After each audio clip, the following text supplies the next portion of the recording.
Buenas tardes y bienvenidos a mi casa. Soy Guillermo Arduino. Esto es Encuentro Digital CNN.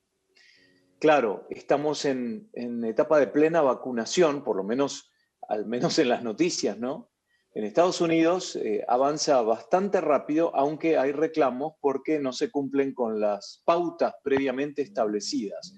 Pero depende de los estados, ¿eh? Porque inclusive ya muchos de la gente de edad avanzada y los médicos o personal sanitaria han recibido al menos la primera dosis y ya está avanzando hacia gente de menor edad, ¿eh? Increíble. Yo todavía vacuna nada.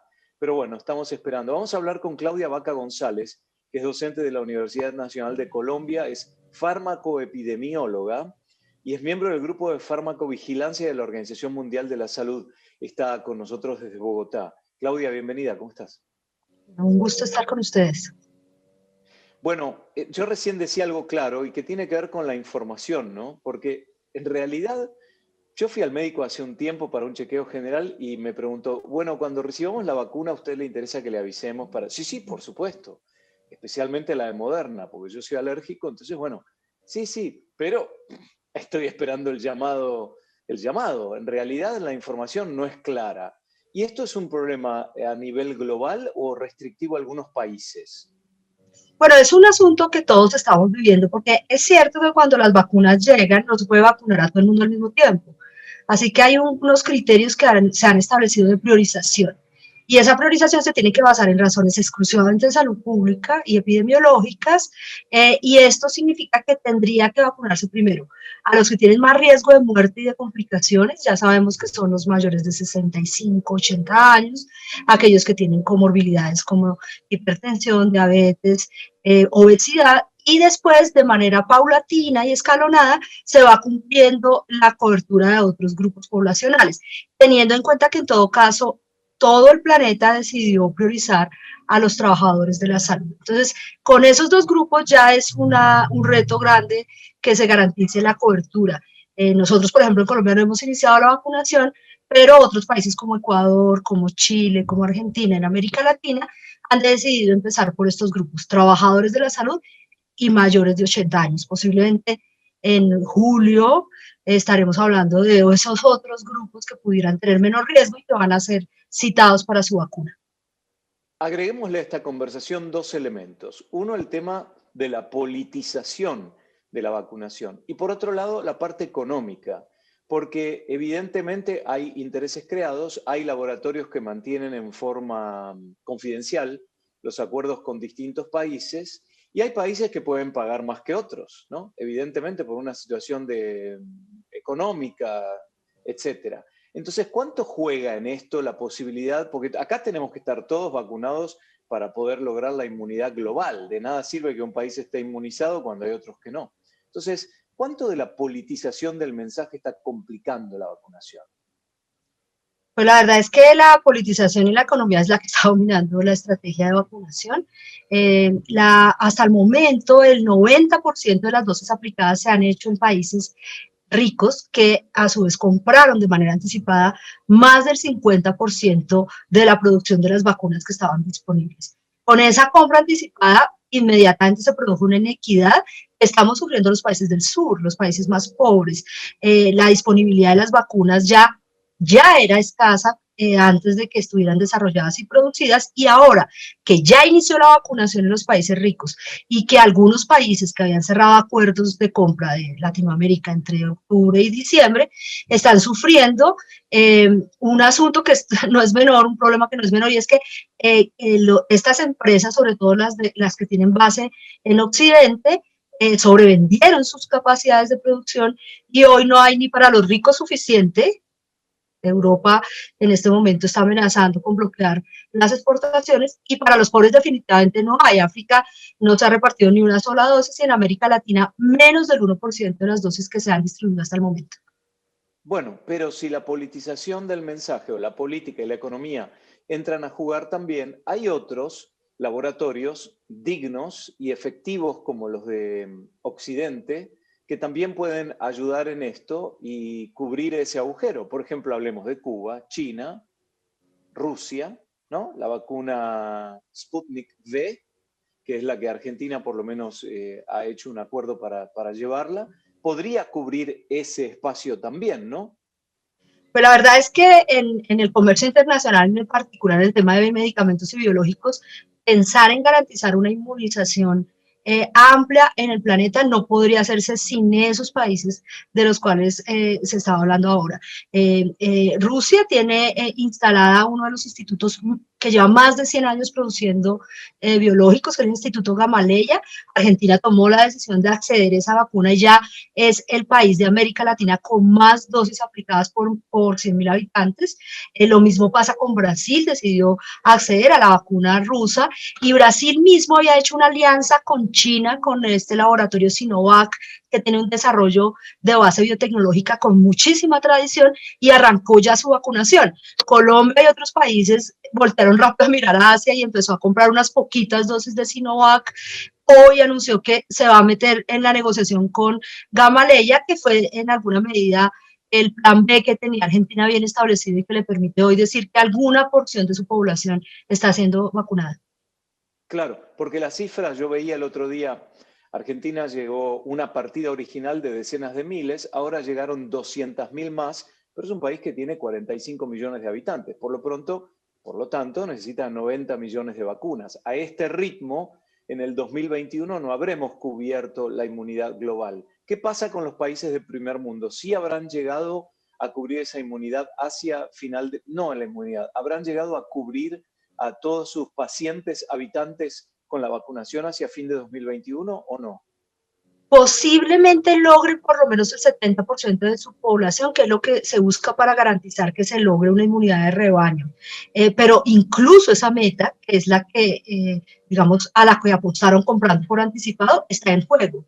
¿Y por qué? Porque las capacidades de producción de los 3 o 4 laboratorios está colapsada. La demanda es demasiado grande, y recordemos que en todo caso no se trata solamente de la vacuna en sí misma, sino todos los insumos que requieren para su distribución, los empaques de las vacunas que requieren ultracongelación como la de Pfizer o la de Moderna, están desabastecidos globalmente. Así que es la hora de mirar hacia con más cuidado, con mucho más incluso tranquilidad, y evaluar concretamente si es posible hacer unas alianzas grandes que permitan salir de este cuello de botella, para que los países ricos inmunicen su población, pero sobre todo para que los países del sur logren también acelerar la vacunación y que todos podamos salir de esta pandemia.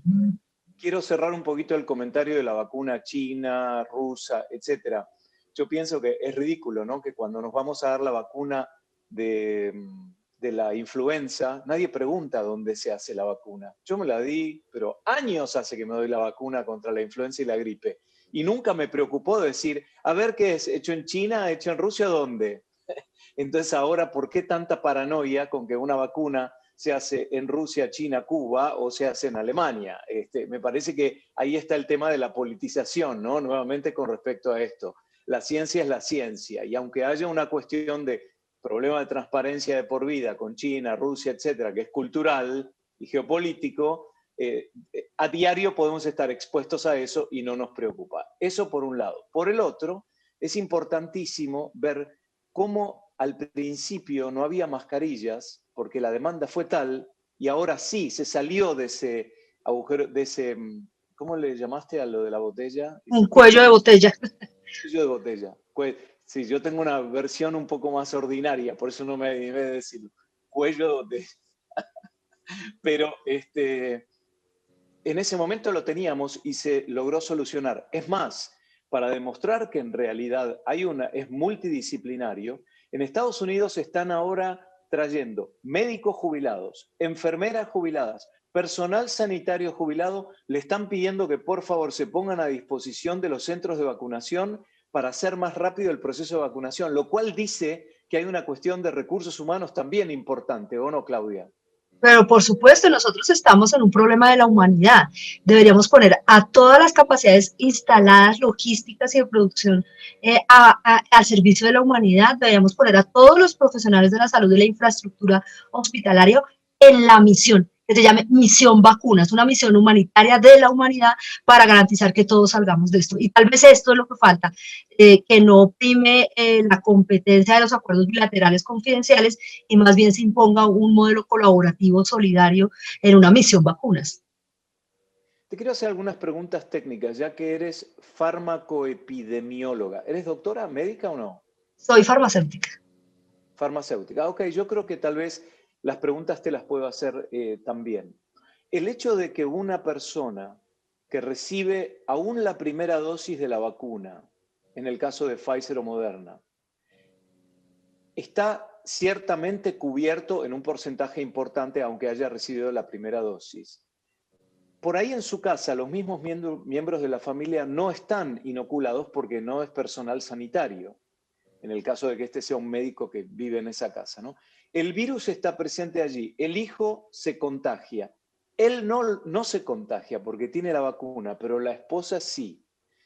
En ese caso, ¿cómo funciona el tema? Esa persona, el médico que tiene la vacuna, puede ser un transmisor asintomático porque tiene la presencia del virus, pero no desarrolla la enfermedad, por lo tanto debería seguir cuidándose como si no tuviera la vacuna para proteger a los demás. ¿Está bien el razonamiento? Está muy bien el razonamiento, está perfecto, porque resulta que el esfuerzo que se hizo por hacer los experimentos con humanos, con los experimentos clínicos, para estar tranquilos de que estas vacunas eran seguras y que eran eficaces, logró demostrar que previenen de una manera muy eficiente, más del 90% de los casos, las formas graves de la enfermedad, que es lo que nos interesa en principio, evitar la presión de los servicios hospitalarios para evitar complicaciones, hospitalizaciones y sobre todo muertes.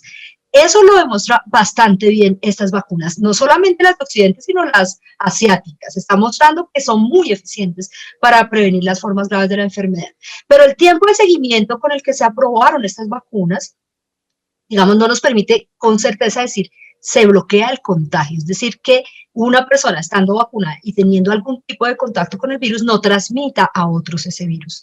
Esto lo vamos a tener que ir observando durante este tiempo en el que estamos haciendo seguimiento y va a ser súper útil la información de los países que ya están vacunando para observar si ese contagio se detiene. Mientras tomamos esa información y estamos más seguros de ese bloqueo del contagio, es bueno usar las mascarillas, con todas las condiciones que se están estableciendo, que protejan completamente nariz y boca, y mantener las medidas higiénico-sanitarias para proteger a los que están cerca nuestro. Es, digamos, una medida de protección, pero quisiera hacer esta claridad aquí, no hay ninguna razón para pensar que no hubiese un bloqueo del contagio. Estamos recogiendo la información, observando qué está pasando en el planeta, todos estamos pendientes observando, y mientras no tengamos esos datos, pues no podemos bajar la guardia en la protección. Voy a llevarlo un poquito más adelante todavía. Es decir, ¿es posible que si yo estoy vacunado contra el COVID-19, aloje en mi cuerpo el virus, pero no desarrolle la enfermedad? Porque si es así, yo se lo podría transmitir a una persona con la cual no respeto el distanciamiento social, las reglas de higiene o el uso de máscara.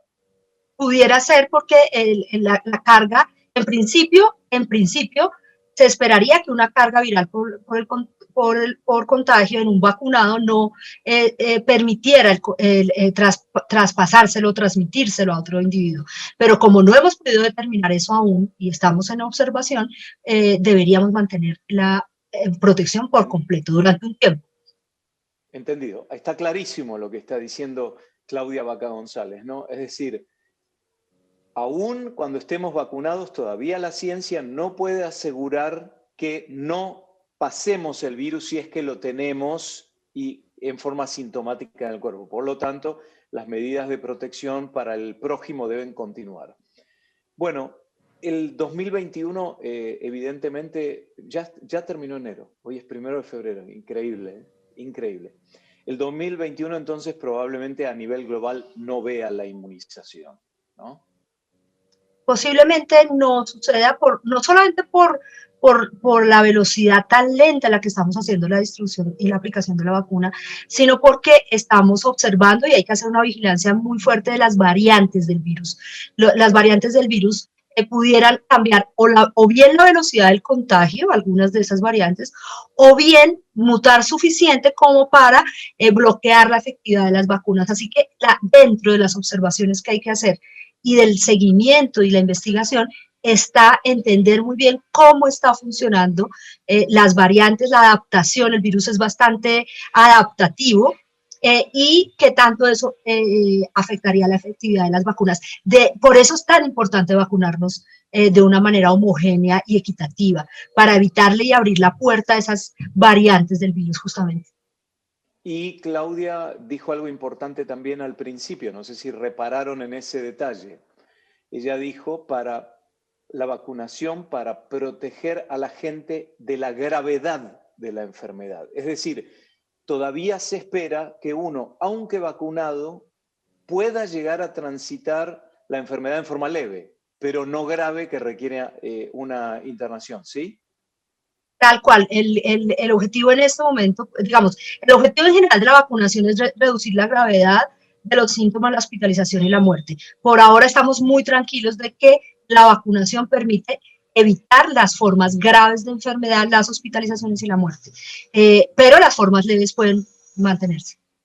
Claro, y ahora sí, entonces te tengo que preguntar por la vacuna de Johnson Johnson, porque ¿cuándo fue? ¿El viernes? Sí, el viernes se anunció que tenía un 66% de efectividad, la vacuna Johnson Johnson que requiere una sola dosis, pero tiene un 85% de efectividad en casos graves, lo cual nos dice que aunque recibamos la de Johnson Johnson y alguna vez transitemos la enfermedad, va a ser leve porque el 85% nos está marcando que es un alto índice de eficacia en un caso moderado o grave, ¿no? Sí, de acuerdo. Al final, ese mensaje está perfecto. Serías un buen profesor de interpretación de los resultados clínicos. Esta es justamente el mensaje. Nos interesa mucho prevenir las formas graves y severas de la enfermedad, moderadas, graves y severas, pero las leves, que además sabemos que el 80% de la población puede cursar o sin síntomas o con formas muy leves, posiblemente pudieran suceder, y ese no es el foco de protección de las vacunas. Se busca sobre todo evitar esa presión sobre los sistemas de salud para reducir la emergencia en salud que estamos viviendo globalmente. Y para ello, el ejemplo de la localidad en Manaus, en Brasil, que realmente se ha convertido en el centro de la crisis epidemiológica en estos últimos días.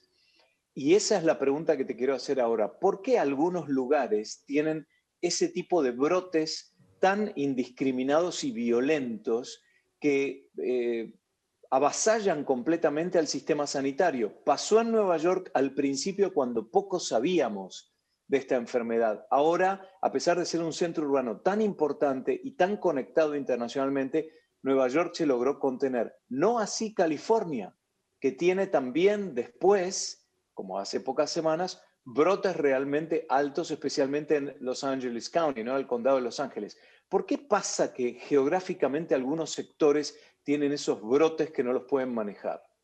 Bueno, es una enfermedad, es un virus complejo de entender. Hay unas variables que tienen que ver con lo clínico epidemiológico que más o menos ya lo sabemos, ¿verdad?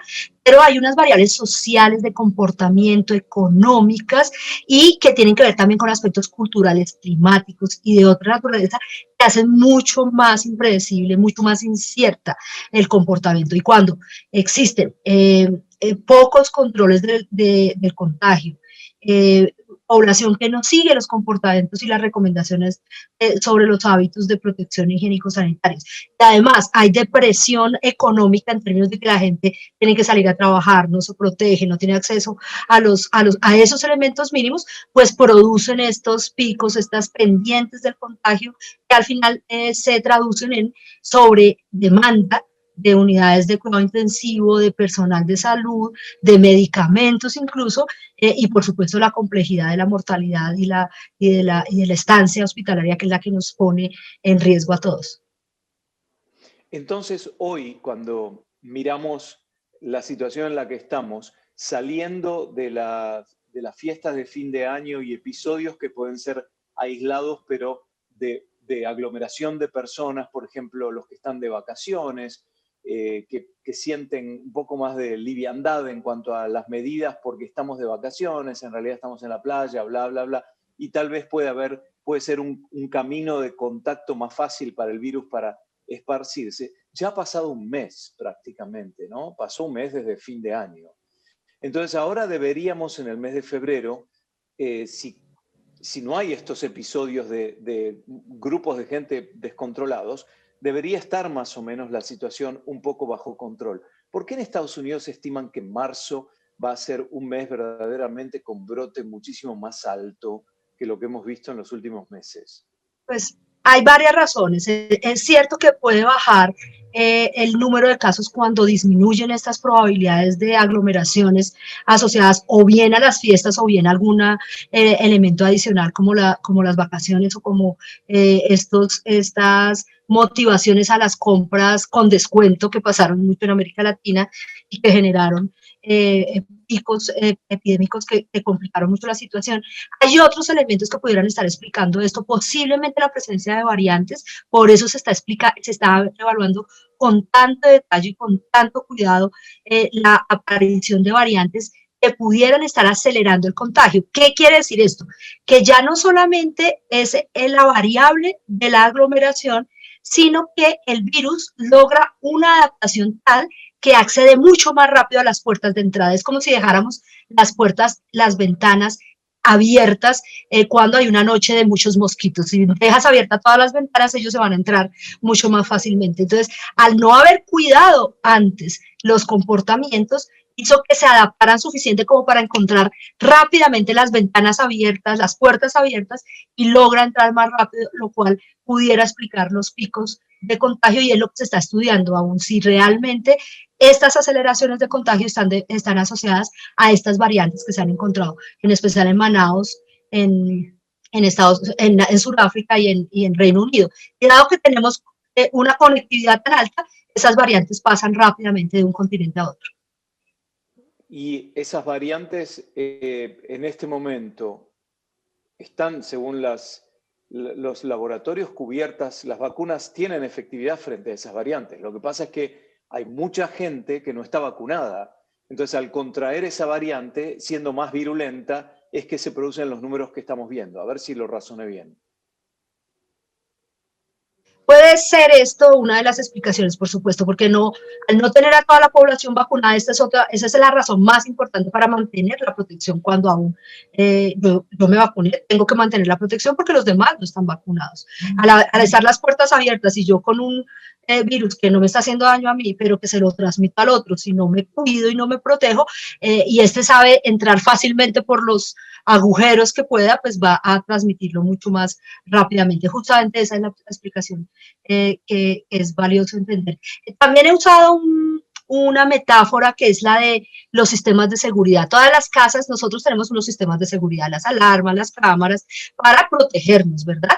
Pero eso no quiere decir que andemos saliendo de paseo, dejando las joyas encima de la mesa y con las puertas abiertas porque tengo un sistema de seguridad bien pago. Pues tienes que seguir cuidando un poco las cosas porque no debes dar la oportunidad para que vean los enemigos del ajeno, vean lo que hayas dejado por ahí y se entren. No hay sistema de seguridad que resuelva un descuido tuyo. El tema del liderazgo también es muy importante. En este caso, la Organización Mundial de la Salud atravesó un periodo, vamos a llamar, de crisis, porque fue criticada duramente. Desde el inicio no declaró la pandemia como tal antes. CNN la declaró antes unilateralmente porque veía que la inacción de la Organización Mundial de la Salud. En este momento, ¿quién es el líder? ¿Quién es la entidad líder que es la que está marcando el paso en plena pandemia? La gobernanza en salud pública global es bastante débil. En principio, la Organización Mundial de la Salud es la que la tiene. Es deseable fortalecerla y garantizar una independencia y una respuesta mejor de la Organización Mundial de la Salud, hacer una apuesta por ello. Pero es cierto que está debilitada, es cierto que su capacidad de respuesta no fue la mejor, justamente por esas capacidades limitadas, falta de financiación de los países, bloqueo por razones geopolíticas al inicio de la pandemia. Recordemos que Estados Unidos declaró salirse cuando es el principal donante, y esta señal global debilita mucho un organismo internacional que es el momento para fortalecer y dotarlo de independencia. Tiene que haber alguien, digamos, una gobernanza transparente, fuerte, legítima, que nos permita seguir sus instrucciones, sus lineamientos y facilitar, digamos, las señales que tienen que darse. Y yo creo ahí que varias naciones de alto poder no hicieron la tarea y debilitaron a la Organización Mundial de la Salud en un momento en el que se necesitaba tenerla mucho más fuerte. Me acaban de decir que nos estamos pasando el tiempo, me pasó rapidísima la charla. Claudia Vaca González, me pareció pertinente también hacer el final con el tema del liderazgo, porque justamente estos próximos meses, donde se va a ver cómo se sale de este cuello de botella en cuanto a la vacunación, también hay que ver cómo se incluye a todos estos países que no han podido recibir suficientes dosis como para poder encarar el tema desde el punto de vista sanitario a nivel nacional, ¿no? Incluimos no solo África, sino varios países que quedaron olvidados en la negociación por parte de los laboratorios. Claudia Vaca González, profesora de la Universidad Nacional de Colombia, fármacoepidemióloga, miembro del Grupo de Farmacovigilancia de la Organización Mundial de la Salud. Gracias, buenas tardes. Muchas gracias. A ustedes también. Esperemos que los conceptos que les traemos aquí en Encuentro Digital CNN los ayuden a pensar, ¿no? Y a aclarar un poco todas estas dudas que hay en un momento tan difícil como este, del que sin duda vamos a salir adelante. Soy Guillermo Arduino, nos vemos en la próxima.